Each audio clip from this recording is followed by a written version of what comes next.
Selling Point by Norman Arkawy. A new industry blossomed when U.S. robot company put their perfected models on the market. Perfected? Nobody had considered the one defect. "Good morning, madam," Ira said. "I represent M14, WM." "We don't want any," said the women, easing the door shut. With the time-tested finesse of door-to-door salesman, Ira slipped his size 12 shoe between the swinging door and the jamb. "But madam, if you'll give me a few minutes of your time."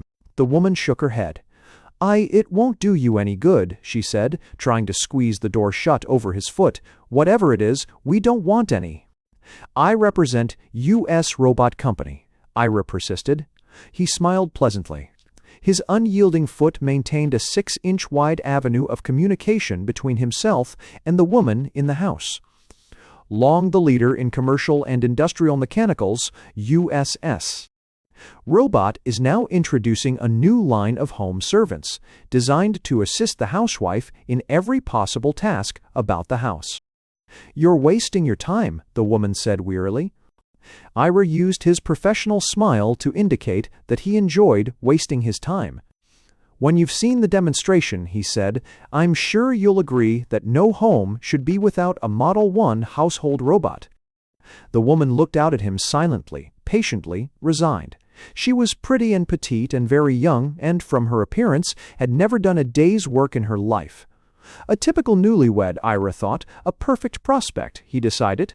As you undoubtedly know, the outstanding characteristics of U.S. robot mechanicals have always been ability, durability, and reliability. Their performance in industry has earned for the United States Robot Company the enviable reputation it is proud to possess: leader in the art, artist of the trade. If it's USS, ON-OS and Bents, artist robot, Raider. If it's USS 1OS Tromus, 1OS Destride, 1OS 20E or Deckys. Robot, it's perfect. The woman smiled and allowed the door to swing open slightly. "What about amalgamated androids?" she asked. "I understand they've got some pretty good models, too." "Well," Ira admitted, "some of their models are pretty good, adequate perhaps, but why take anything but the best? And, of course, our robots." "I've seen some AI models that are perfect," the woman said. A suggestion of a smile tugged at the corner of her mouth. "How can yours be any better than perfect?" Ira's voice took on a confidential complexion. "Some of their models are beautiful," he conceded, "and they may seem to work well when they're new, but they're not built to last, like ours. Why?" "I think," the woman tried to interrupt, "that some of." "How can you compare them to U.S. Robot?" Ira ran on. "We have had 47 years of experience in producing mechanicals for the most difficult jobs imaginable. Amalgamated androids, while producing an adequate household model, does not have the valuable know-how to build into their mechanicals the strength and quality that is taken for granted in every machine bearing the U.S. Robot label." The woman was skeptical. "Maybe your company does make the best factory hands," she argued, "but household robots must be aesthetic as well as rugged, and amalgamated androids are specialists in building humanoid robots, while your company—" "But, madam," Ira said, grinning, "our household models are perfectly human in appearance. I should say, imperfectly human, because we even give them tiny blemishes to make them seem more natural." Exter called C. Nugaze. The woman was obviously unconvinced. Ira applied the clincher. "What greater proof could you want than this?" He held up his left hand, baring his wrist so that she could read his identification stamp. "Model 1 Mask. See serial number 2714612VET. 12VSU. 1SUS. Robot Co., Inc." The woman's eyes widened. Her face took on an expression of delighted surprise. "What better proof could you want?" Ira repeated. "Do I look like a robot? Am I not a perfect humanoid?" "Here," he said, extending his hand, "feel my skin and see if it isn't just like a man's." The woman gingerly touched his hand. Her eyes mirrored her satisfaction. Ira pressed his advantage. Model 1 robots come in both masculine and feminine designs, built to your individual specifications as to size, coloring, strength, personality traits, apparent age, and so forth. For example, lonely people can have companionship built in if they like. You can have an Ira or Inez possessing an almost human intelligence and free choice, or you can get one that is blindly servile and which will never volunteer advice or information. You can get an elderly, refined butler or a handsome young man around the house. You can get a pretty, petite parlor maid or a buxom cook.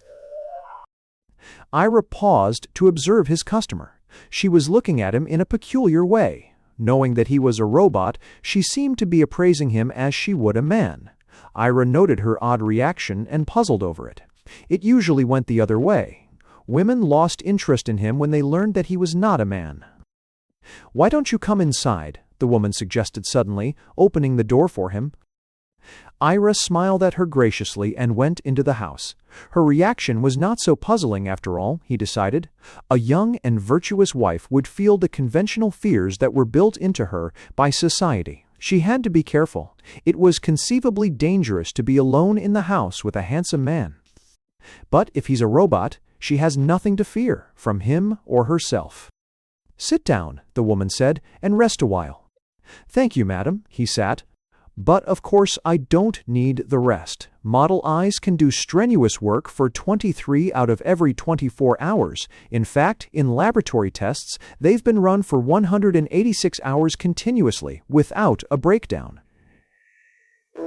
He was back in his sales pitch. Work is the basic function of all U.S. robot company robots.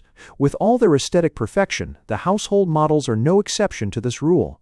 They are unequaled in efficient performance. Power is the keynote of the Model 1. He opened his demonstration case and removed a steel bar, 3 inches in diameter. Placing one hand on each end, he bent the metal into a V. "The heart of the mechanism," he went on, "is a powerful 12-volt A battery, perfectly shielded and guaranteed to give trouble-free service for at least 40 years. 16 motor centers are fed by the central power plant, all coordinated and synchronized by the best fluid electronic brain ever devised. Sturdy T's steel alloy construction overall gives the Model 1 its phenomenal strength and durability. And the surface tissue, made of a new patented miracle material, combines the best features of aesthetic and functional performance." The woman was obviously impressed. Lips slightly parted, she watched Ira attentively and listened breathlessly to everything he said. Instinctively, he felt that he had made a sale.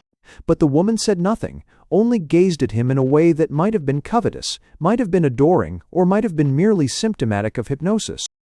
"May I demonstrate the I's power and versatility in practical performance?" Ira asked.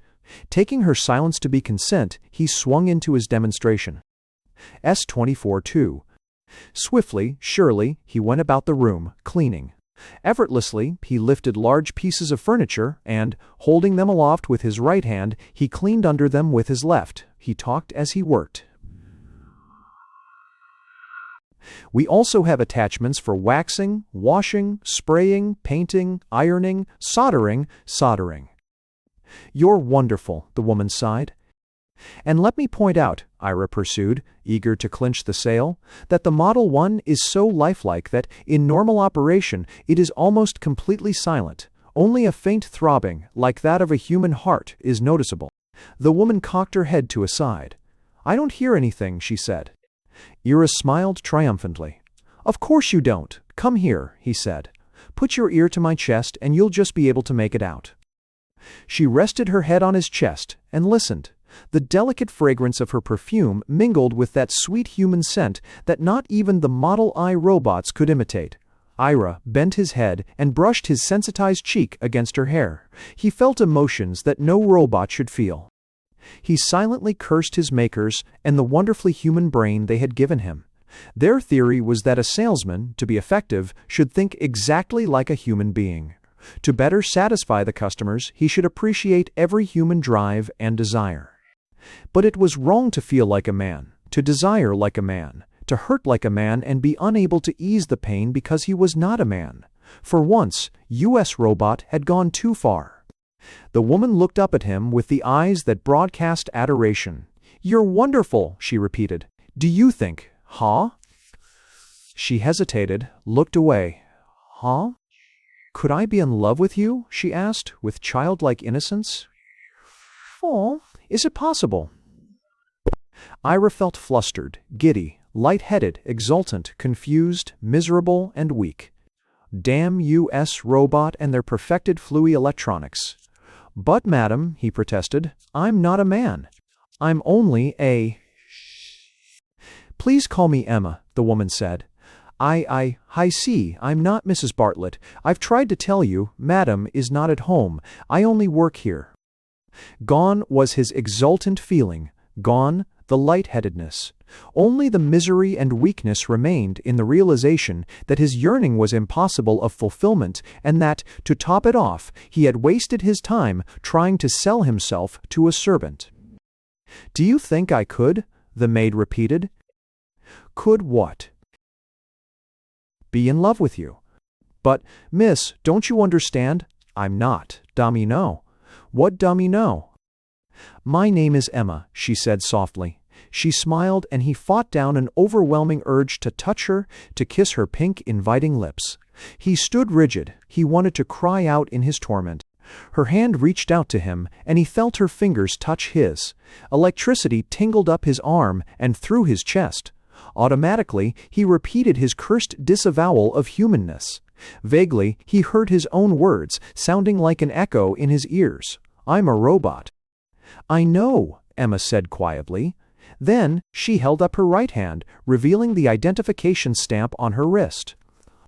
"Model M Fem, CMB, serial number 6 tier 9 time, 12 VEM B amalgamated, Androids Inc." A moment later, the android was in his arms. He held her close, dizzy with the sensation of this new emotion with one of his own kind.